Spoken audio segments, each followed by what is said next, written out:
Chapter 9, Closing Time. Okay, let's take a look at the pictures. On page 34, the colonists had to grow or make most of everything they needed. Here, a Jamestown settler makes pots out of clay. Okay, page 35, look at the cartoon. This guard duty can be pretty boring sometimes.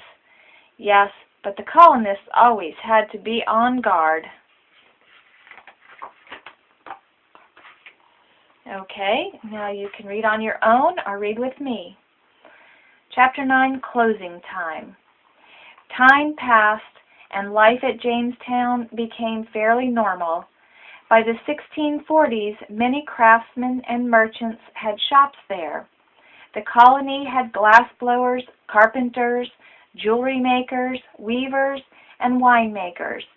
Some of the richer families had large two-story brick homes. There were also more tobacco plantations nearby. Settlers no longer feared starving. Enough food was grown each year. The bad times seemed to be over. However, in April 1644, Opequonnock struck again. It was another surprise attack.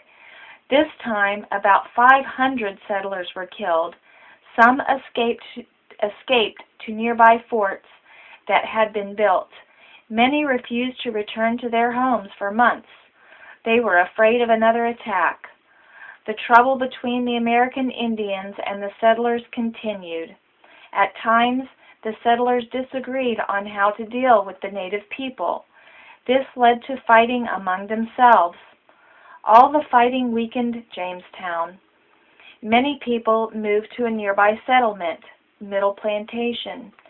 The area would later be called Williamsburg. By the late 1690s, few people lived in Jamestown anymore. It was no longer a center for trade or business.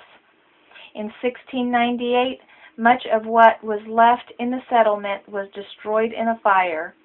Yet that small, struggling colony has not been forgotten. Jamestown is a special place in our nation's history.